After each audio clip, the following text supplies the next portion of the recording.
LPU ప్లేస్మెంట్ల రికార్డులు సృష్టిస్తోంది. Final year student 2.5 కోట్ల ప్యాకేజ్ పొందుతున్నారు. 1700 మందికి పైగా ఎల్పియు స్టూడెంట్స్ 10 లక్షల నుంచి 2.5 కోట్ల ప్యాకేజెస్ పొందారు. విద్యా విప్లవం ప్రారంభమైంది లవ్లీ ప్రొఫెషనల్ యూనివర్సిటీలో. ఏదో ఒక బ్రేకింగ్ కొంతమంది చెప్తున్నారు, 400 కోట్లు ఏదో ప్రభుత్వం రిలీజ్ చేస్తుందంట, ఇప్పుడు రైతులను ఆదుకుంటుందంట, ఏదో చేస్తుందంట. జగన్మోహన్ రెడ్డి గారు పర్యటన ఫలించినట్టుగా భావించాలా దీన్ని? ఇప్పటికైనా ఒత్తిడికి గురైందని చెప్పొచ్చా? ఇస్తే సంతోషం, మళ్ళీ అదే అబద్ధాలు, అసలు ఏముండదు. అదే చెప్తున్నాను. అంటే మీరు చాలా ఆలోచించుకుంటున్నారు. ఓకే, ఒక న్యూస్ హెడ్డింగ్ రాగానే వచ్చేసిందేమో అని. లేదండి, అది కలే. ఈ రోజు మొన్న మీరు చూశారు, పొగాకు రైతులు జగన్మోహన్ రెడ్డి గారు వెళ్తున్నారు అనగానే గంట సేపట్లో మొత్తం కొనుగోలు చేసేసి ఖాళీ చేసే ప్రయత్నం చేశారు. అవును, ఆ క్రెడిట్ ఎవరికి వెళ్ళాలి? జగన్మోహన్ రెడ్డి గారికి వెళ్ళాలి. ఈరోజు 8 రూపాయలు అన్న ధరని, సరే ఇస్తారా దేవుడికరిక, ఒక ధరని అక్కడ ఖరారు చేశారు. ఎందుకు అంటే జగన్మోహన్ రెడ్డి గారు వస్తున్నారు అని చెప్పి. ఇచ్చినా ఇవ్వకపోయినా 8 రూపాయలైనా జగన్మోహన్ రెడ్డి గారి పుణ్యమే. అదే ప్రతిదీ ఈ రోజు ఏమైపోయిందంటే ఈ విషయంలోనే కాదు సార్, రైతుల ప్రతి విషయంలో, విద్యార్థుల ప్రతి విషయంలో కూడా జగన్మోహన్ రెడ్డి గారి జోక్యం వల్లనే ఈ రోజు లోకేష్ గారిని నిద్ర లేపి, అయ్యా నువ్వు ఈ సీట్లు అలొకేట్ చేయాలి, నువ్వు ఈ పని చేయాలి, నువ్వు 10th క్లాస్ రిజల్ట్ చేయాలి అని కూడా చెప్పేటటువంటి పరిస్థితులు ఈ రోజు కనిపిస్తున్నాయి. ఒక చిన్న విషయం సార్, పర్మిషన్ ఈ సభకి సభానాల ఏమనాలో పరామర్శకు వెళ్ళారు. దీనికోసం ఎస్పీ గారికి పర్మిషన్ అప్లై అనేది చేసుకున్నారు. 5వ తారీఖు చేసుకున్నాం. వాళ్ళు మళ్ళీ సేమ్ అదే ఏం పెట్టారు, కండిషన్స్ పెట్టారు. ఏంటి ఆ కండిషన్స్? 100 నుంచి 500 చేశారు. సరే నెక్స్ట్ 5000 చేస్తారు, అది కూడా చూడండి. 100 నుంచి 500 చేశారు. బండ్లు 3 నుంచి, లాస్ట్ టైం 3 ఉండే కదా, 10 చేశారు, కొంచెం పెంచారు. సరే జరిగింది. నిన్న ఏం చేసుకున్నారు, అక్కడ ఉన్నటువంటి కొంతమంది యువత ఏం చేశారంటే గ్రామ పంచాయతీ ఆఫీస్ నుంచి పర్మిషన్ తెచ్చుకొని, డబ్బులు కట్టి పర్మిషన్ తెచ్చుకొని ఏం చేశారు, ఫ్లెక్సీలు కట్టుకున్నారు. వాళ్ళ అభిమాన నాయకుడు వస్తున్నాడు, పర్మిషన్తో డబ్బులు కట్టి, మళ్ళీ చెప్తున్నా, ఫ్లెక్సీలు కట్టుకుంటే రాత్రికి రాత్రి పోలీసు వాళ్ళు జేసీబీలను పట్టుకొచ్చి ఆ మొత్తం ఫ్లెక్సీలను కూలగొట్టేటటువంటి పరిస్థితి. ఎందుకు అంటే జగన్మోహన్ రెడ్డి గారి ఫ్లెక్సీ చూసినా భయమే. జగన్మోహన్ రెడ్డి గారి దర్శనం అనేది ఆ దక్కదు, వేరే విషయం.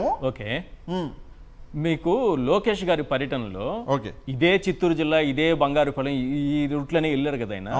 అప్పుడు ఫ్లెక్సీలు పెట్టుకున్నారు, బ్యానర్లు కట్టుకున్నారు, కటౌట్లు పెట్టుకున్నారు.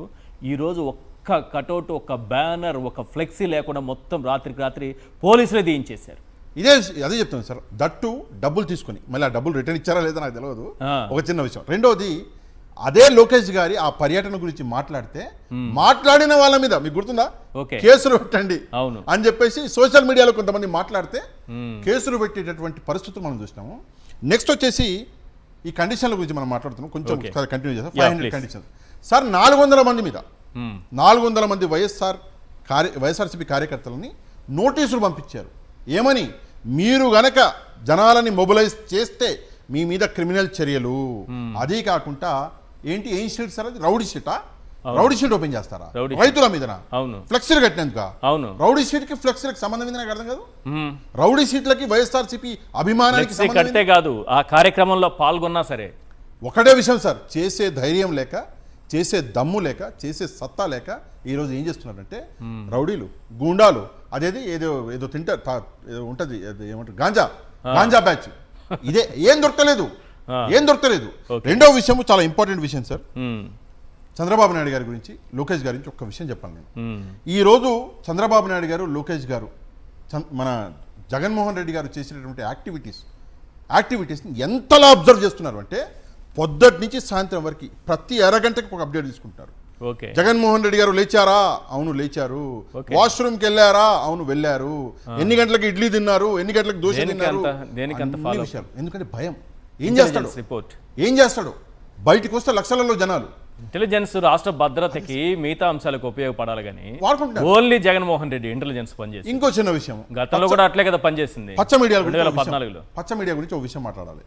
ఇప్పుడు మనం ఇక్కడ కూర్చున్నాం, వేరే మీడియా ఛానల్లో నడుస్తూనే ఉంది రచ్చ. వాళ్ళు ఏం చెప్తారు అంటే, ఇందాక మీరు చెప్పిందే, చిత్తూరు జిల్లాకి మామిడి పండ్లకి సంబంధం లేదంట. Okay, very good. నాకు అర్థం కాదు, ఎక్కడికి తీసుకొస్తారు ఈ లోకజ్ఞానం? ఈ లోకజ్ఞానం ఎలా ఉంది తెలుసా? ఇది బొద్దిక కాదు, ఇది ఎంట్రిక, అట్లనే ఉంది, సేమ్ అట్లే ఉంది సార్. అది చిత్తూరు జిల్లాలోనా, పోనీ బంగారుపాలెం ఉన్నది ఇంకేమన్నా జిల్లానా? అరే చిత్తూరు జిల్లా మామిడికాయనా ఇంకేమన్నా కాయనా? సరే సింపుల్ గా ఒక విషయం చెప్తాను. ఈ మార్కెట్ ట్రాక్టర్లేనా సార్ ఈ ఎద్దుల మార్కెట్ బండ్లా? ఏడుంది ఈ మార్కెట్ ఏడుంది ఆ, బంగారుపాలెం బంగారుపాలెం అంతే కదా అవును ఆ మార్కెట్లోనే మామిడి పండ్లు అమ్ముతారు కదా అవును ఆ విషయం కూడా తెలియనటువంటి మహానుభావులు మీడియాలో కూర్చొని ఈ వాళ్ళకి అవగాహన లేదంటారా అవగాహన కాదు సార్ మభ్య పెట్టడం భలేవారే ఆహా. చిత్తూరు జిల్లాలో మామిడి పండు దొరికితే చంద్రబాబు నాయుడు గారు అండి చెప్తాడు వేరే చిన్న పిల్లలు అక్కర్లేదు చంద్రబాబు నాయుడు గారు అండి చెప్తాడు అవును. చిత్తూరు జిల్లాలో మామిడికాయ దొరుకుతుంది మామిడి పండు దొరుకుతుంది ఆయన కూడా తినుంటారు కదా ఆయన జిల్లానే కదా ఆ, కాకపోతే మభ్య పెట్టాలి ఏమవుతుందంటే ఒక 10% ప్రజలు కొంచెం అమాయకులు ఉంటారు సార్ Yes. ఈ విషయం మనకు ఖచ్చితంగా మభ్య పెట్టాలి ఎట్లా మభ్య పెట్టాలి అసలు మామిడి పండ్లు ఏమంటాడు ఒక పెద్ద ఆయన ఇందాక విన్నా నేను ఆ.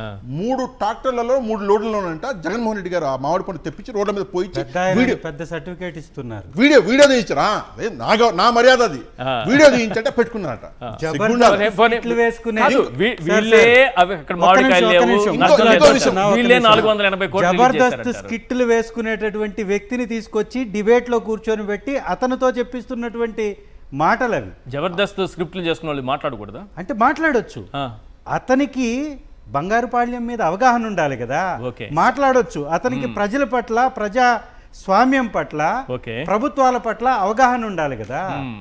ప్యారడీ చేసుకోవడమే కామెడీ చేసుకోవడమే వృత్తిగా తను చేసుకోవడం తప్పు కాదు. అతనికి ఒక కానీ- విషయం కూడా చెప్పాలి కదా కానీ 480 కోట్లని ప్రజల ఎందుకు అడిగారు? బాధలను కూడా కామెడీ చేసి మాట్లాడడం, ఆ, ప్రజా ఇబ్బందులను కూడా కామెడీ చేసి మాట్లాడడం, yes. ప్రతిపక్షంలో ఉన్నటువంటి వారిని తప్పుగా మాట్లాడడం, వారి మీద స్కిట్టులు వేయడం, వారిని దూషించటం, వారిని విపరీతంగా చెడు భాషలో మాట్లాడడం పనిగా పెట్టుకున్నటువంటి వ్యక్తిని నీ టీవీ ఛానల్లో కూర్చొని పెట్టి మ్మ్. నువ్వు డిబేట్లు నడుపుతున్నావు అంటే, అవును. చిత్తూరు జిల్లాలో దాదాపు 2.2 లక్షల ఎకరాల్లో మ్మ్. 6.45 లక్షల పంట పండుతుంది, అవును. మెట్రిక్ టన్నుల పంట పండుతుంది మామిడి. అవును కాబట్టే అక్కడ ఒక మార్కెట్ యార్డ్ ఉంది, అవును మామిడికి అక్కడ ఒక యార్డ్ ఏర్పాటు చేయడం జరిగింది. మ్మ్. కాబట్టే అక్కడ అత్యంత ఎక్కువ పండుతుంది కాబట్టి తోతాపరియే ఈ పర్యటన అక్కడే ఎంచుకోవడం జరిగింది. అసలు మరి దీన్ని కూడా అవహేళన చేస్తూ అపహాస్యం చేస్తూ ఓకే. దాన్ని కూడా కామెడీ స్కిట్ ని మార్చడం ప్రజలకు మంచిదా? అసలు అదే వీళ్ళ ఉన్న అవగాహనకి- జర్నలిజమా? వీళ్ళ అవగాహనకి అదే- అదే ఉన్న అదే- జర్నలిజమా? అదే- నిన్న అచ్చెన్నాయుడు గారు కేంద్రానికి ఎందుకు లేఖ ఆ, రాశారు అదే మరి? చెప్తున్నాను Yes. ఎందుకు అక్కడ మామిడి పండ్లే చంద్రబాబు లేనప్పుడు- నాయుడు గారు ఫస్ట్ రాశారు నోట్ మామిడి పండ్లే లేనప్పుడు అక్కడ మార్కెటే లేనప్పుడు చిత్తూరు జిల్లాకి మామిడి పండుగ సంబంధం లేనప్పుడు మరి గాలిలో రాశారా లేక దేనికి రాశారు?